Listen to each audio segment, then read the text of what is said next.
Welcome to another In Wheel Time podcast, a 30-minute mini version of the In Wheel Time car show that airs live every Saturday morning, 8 to 11 a.m. Central. Welcome to the award-winning In Wheel Time car talk show. We haven't talked about this. School buses and school bus and children accidents and the stop signs that are on the bus. And what do you do when you come up behind a school bus? If the lights are yellow, treat it just like a traffic signal. Time to slow down, get ready to stop because the red lights are about to go. And people don't know what to do on a divided street where there's a boulevard in the middle of it, a walking area, if you will, trees, whatever. Oh, the bus is on the other side.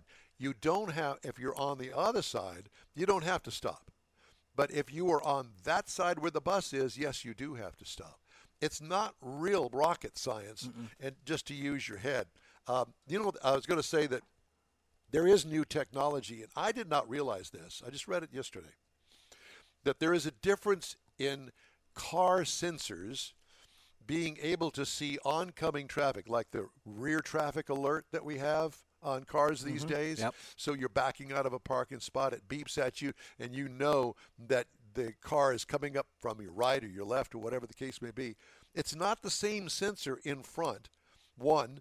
And number two is the new sensors can detect pedestrians, but mainly it's traffic, and they miss the pedestrian. Yeah, it's a movement. Yeah. And so there is that. So if you're driving a brand new car, it probably has a pedestrian alert built in.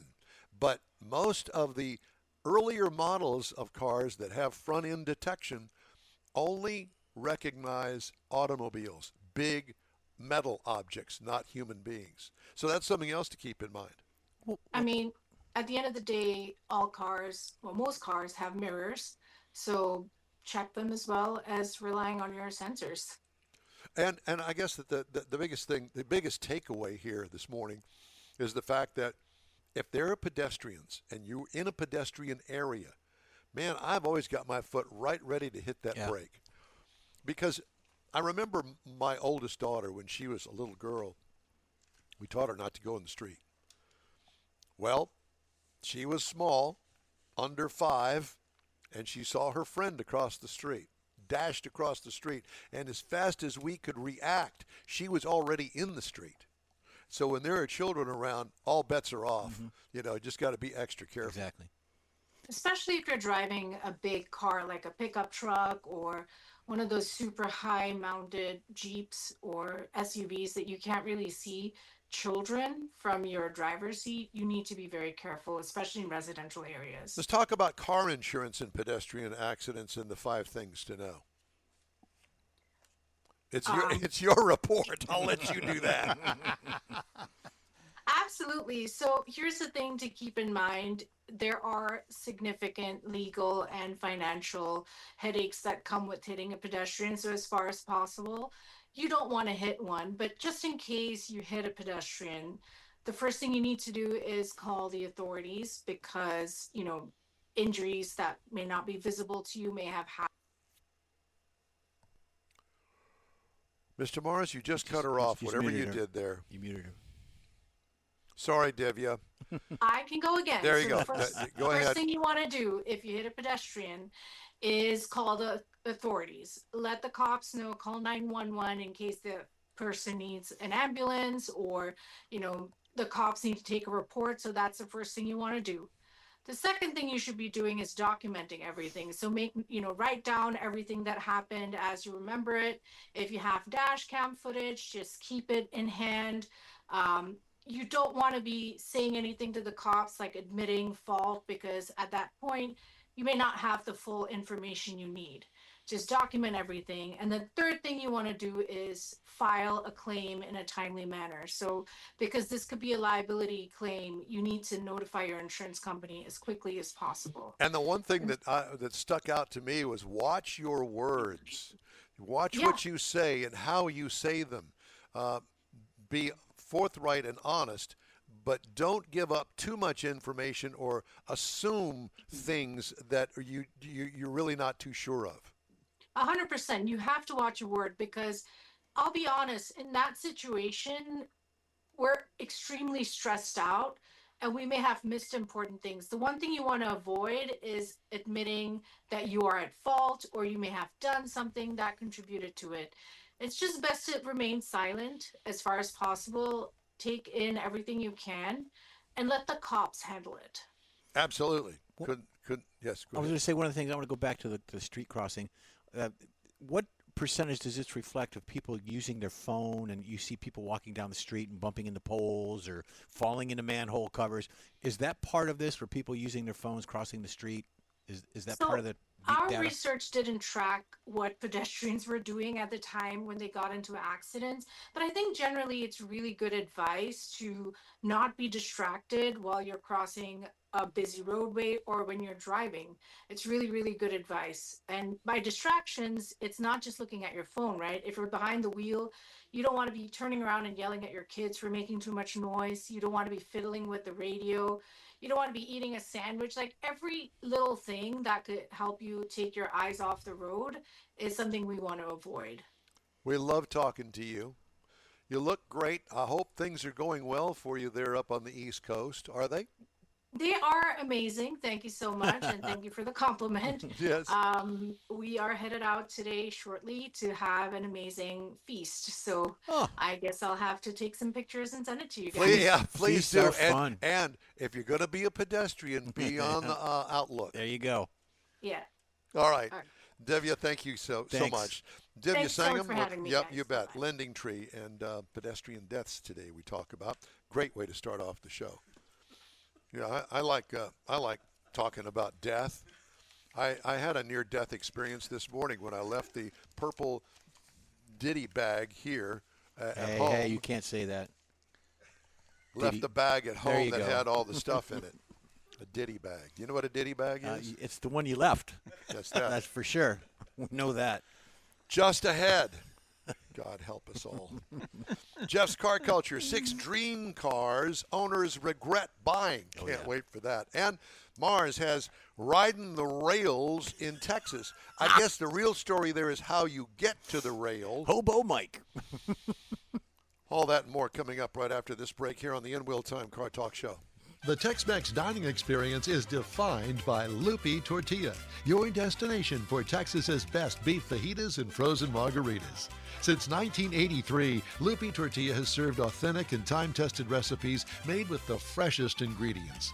Atmosphere is part of the award-winning experience at Lupi Tortilla, all developed in a little house near Highway 6 and I-10 in West Houston.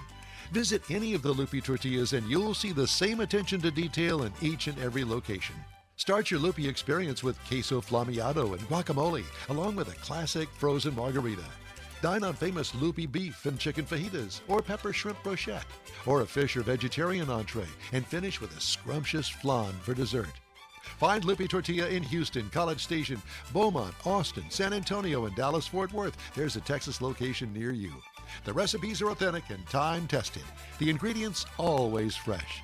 Lupi Tortilla, he's pretty good. Apple or Android, In Wheel Time podcast can be found everywhere, on the stream and through downloads. Whether you're on the road or at home and jonesing for a different kind of car talk show, give In Wheel Time a try. Honest new car reviews, fun, informative interviews with real car people, weekly automotive news, features like Jeff's Car Culture and Mike's Driving Destinations, all on In Wheel Time. Check us out on SiriusXM Podcasts, iHeartRadio, or while you're shopping on Amazon, through Amazon Music. InWheelTime.com has a list, and we know you love lists.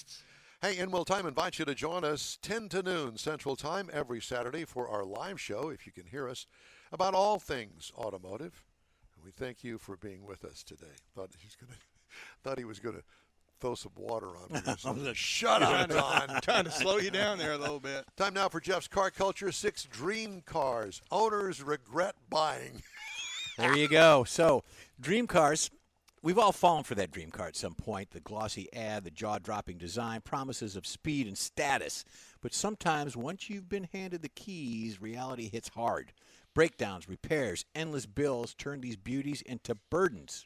So here we go. First one is a Mercedes-Benz CLS shooting brake. Oh, God, that's ugly. It seemed cool and adventurous, but if you own who? one, you quickly realize that really meant endless repairs and repair bills. Air suspension failures, expensive parts, tech that didn't work more than it did. Bad and roof all line. combined in the wagon as a money pit. But you know what? I'd drive that. I would drive How that. far? it's Is so the, how ugly. far is the question? Well, at least to the mechanical shop. There you go. And the next one we have is a Fisker Karma. Who hadn't heard of one of them? It's an eco-friendly vehicle. Promises kept? No, not really. People who bought it thought they were helping the earth. The However, smile of the Joker on the front there end. you go. The car had battery failures, electrical issues, recalls upon recalls. I thought it was a Ford at first. Turns out owners weren't just saving the earth, but they also saved mechanics' businesses. So people got rich off of that car, and it wasn't the owner. The next one we have, Michael, is an Alfa Romero 4C. It's a lightweight, exotic looks, Italian passion. What could go wrong? Well, you see it's in the shop already. A lot. Owners first discovered the brutal ride, cheap-feeling interior, never-ending reliability quirks. It was like dating a gorgeous supermodel who shows up late, complains constantly, and eats all your money. So there you go. And eats onion rings. There you go. Onion rings, okay. Next one, Mike, is a Tesla Roadster. It's the first generation, not the second. This was Tesla's first attempt at revolutionizing cars. While it broke ground, it also broke down. Based on a Lotus Elise, it had charging issues, poor build quality, and repairs that took months to get it running. It's not a bad look. I've never seen one before. It's the first gen. I did not know that. I haven't seen one on the road either, but that is a good looking car. There's a reason for that. Well, you put an LS in it. That's what you need. There you go. Okay, Michael. The BMW i8. The i8 looked like a spaceship and promised hybrid supercar thrills, but it wasn't that fast. It wasn't that efficient either. Was it unpainted on the nose? Or? No, I think it's just shadows. reflection. Oh, just okay. reflection. It wasn't efficient. It wasn't even practical. Owners loved showing it off until the repair costs came in, and it was worth more than their mortgage in some cases. Was that a BMW? Yeah, BMW i8. You know Turns what out BMW stands for, don't you? well, it's a British Motor Works. Break my wallet is what Okay. it stands for. Turns out that the i8 was more flash than substance, but it's a good-looking car. It really is. Mike, and the last one we got here is a Lotus Esprit. Made famous by James Bond, this car was cool, but owners quickly discovered the British electronics were questionable, build quality was poor, and repair costs worthy of a secret agent's budget. It looked pretty cool, but having one meant becoming very close with friends of your mechanic. So there you go. Pretty much. And then we got a bonus shot, I believe. Here's Look a at bonus that. shot. That car is gorgeous. Look at that, my David. God.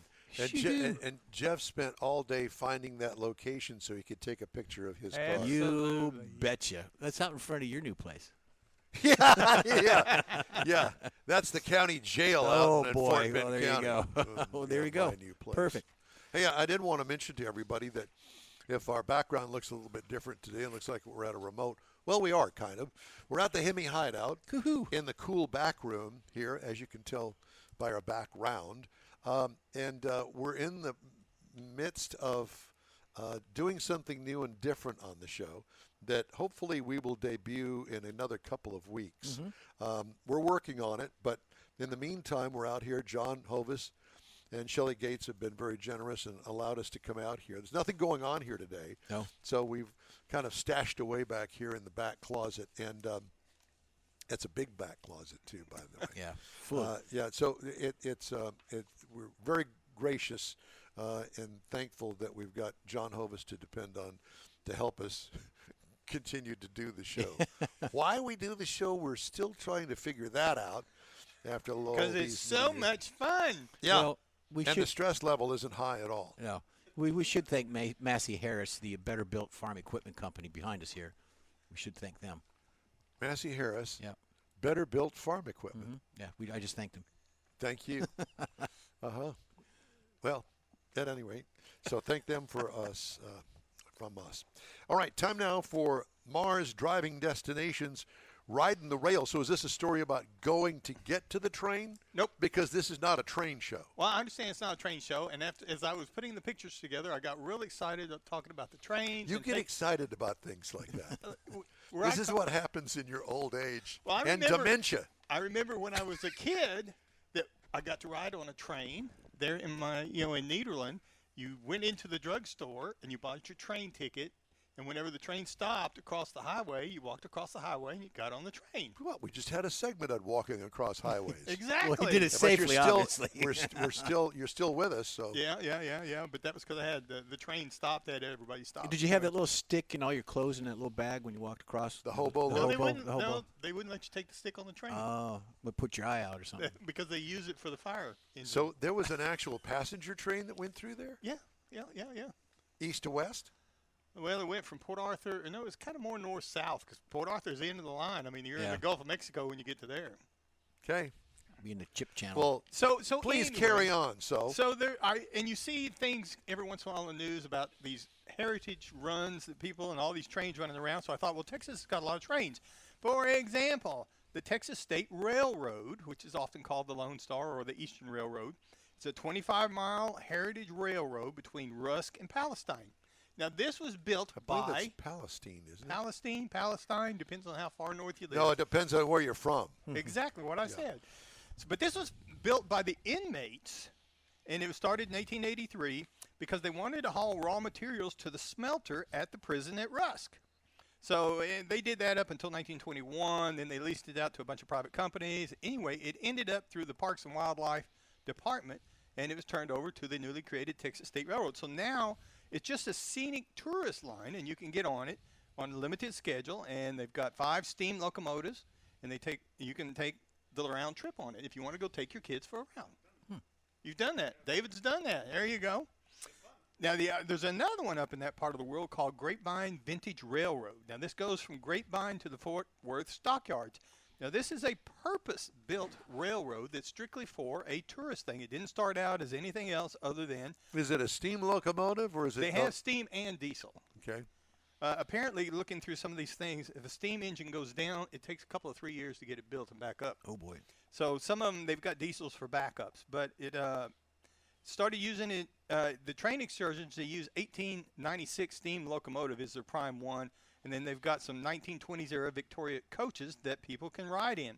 You get on in Grapevine at the Main Street station, and you take 21-mile route over to Fort Worth to the Stockyards, and then you get on it and you come back. One of the special things that they do, since this is strictly tourists, they have several special events. Day out with Thomas. Remember Thomas the train? I do. Thomas the Tank Engine. Yeah.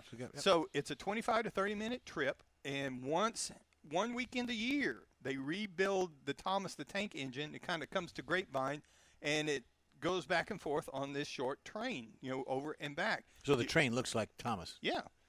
Just one weekend a year. So the kids can get there. You can take pictures. They have a lot of activities on both ends, magic shows, live performance, storytelling, all kinds of things for the kids for Thomas the Train. Now, for your older people, they also have Kiss Me, I'm Irish Express. Now, this is another round that's offered one Saturday in March. You got to be 21 and over to ride the Kiss Me, I'm Irish. You get 2 free glasses of beer and an Irish-style desserts on this train. Is the beer used as a chaser for something else? The dessert. Not talking.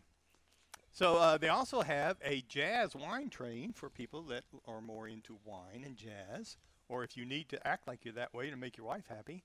Then this happens in mid-March. Again, you got to be 21 or older. Why would you say that? Do you have some experience in that regard? I've been married long enough to know that you got to, once in a while. Give her some wine once in a while. Yes. Like a lot. If you're lucky. Often. If you're lucky, you can get away with a lot. I ain't saying anything. 21 and older, they have live jazz music in each coach. You get meals, wine tastings, and all kinds of things going on. Then you have around the holidays, Thanksgiving, they have Witch's Brew Train, again, 21. Halloween-themed food and entertainment. You got 2 free glasses of craft beer, a souvenir stein. Costumes are highly encouraged, as well as pants, but they're not required. Now, and then they also have several trick-or-treat trains for the kids. That's entertainment for the I whole like family. the pants-free train. Exactly. Austin Steam Train Association, that's a train that runs up through the hill country. Makes different stops. It uses a 1912 steam engine to pull it. Amtrak, Texas Eagle. This is more modern. You can go from Chicago to San Antonio to Los Angeles by train. Don't ever do that. No, because it stops in Oh, Dallas. my God. What does it take you, 5 days to get there? When I was a kid, we took vacation to California. We took a train out of Detroit, went the northern went the southern route to L.A., and then a week later we went up to San Francisco and took a train back from San Francisco to Detroit. And you had a good time on that? Well, I was a little kid, so yeah, you have a Yeah. good time. You got you got run room into to the train play. cars and all that. Yeah, You I was stop probably it. 9 years old. I like those when you're parked in some train yard for 5 hours at a time, just sitting there waiting for the next diesel to come along and hook up. No, it was nothing like that. No, these are a little more timely than that. They have to be. But the other one I wanted to mention just real quick, Amtrak Sunset runs across Texas. You can go from New Orleans to Houston, El Paso. And if you've ever been out Interstate 10 and way off in the distance you see a train out in the middle of nowhere, that's this train. And if you want to see a different part of Texas, that'd be a way to go. There's more. Just look up trains in Texas if you're looking for a train to ride. Thank you so much. In Real Time Car Talk continues after this quick break. You own a car you love. Well, why not let Gulf Coast Auto Shield protect it? Houstonian John Gray invites you to his state-of-the-art facility to introduce you to his specialist team of auto enthusiasts. We promise you'll be impressed. Whether you're looking to massage your original paint to a like-new appearance, apply a ceramic coating, install a paint protection film, nano-ceramic window tint, or new windshield protection called ExoShield, Gulf Coast Auto Shield is where Houston's car people go. Curbed your wheels? Instead of buying new, why not have them repaired? How about a professionally installed radar detector? Gulf Coast Auto Shield does that too. Get a peek inside the shop and look at the services offered by getting online and heading to gcautoshield.com. Better yet, stop by their facility at 11275 South Sam Houston Tollway, just south of the Southwest Freeway, and get a personal tour. Gulf Coast Auto Shield is your place to go for all things exterior. Call them today, 832-930-5655 or gcautoshield.com. The award-winning In Real Time Car Talk Show now reaches 5.3 million folks each year. Check us out on InWheelTime.com, the Odyssey Radio app, YouTube, Facebook, and just about every other entertainment source out there, including our live broadcast every Saturday, 10 to noon Central Time. The In Real Time Car Talk Show has informative automotive guest interviews, new car reviews, along with popular features including Jeff's Car Culture, the latest new cars, cruise-ins, and racing dates. It's InWheelTime.com. Join us. That's it for this podcast episode of the In Wheel Time Car Show. I'm Don Armstrong, inviting you to join us for our live show every Saturday morning on Facebook, YouTube, Twitch, and our InWheelTime.com website. Podcasts are available on Apple Podcasts, Spotify, Stitcher, iHeart Podcast, Podcast Addict, TuneIn, Pandora, and Amazon Music. Keep listening, and we'll see you soon.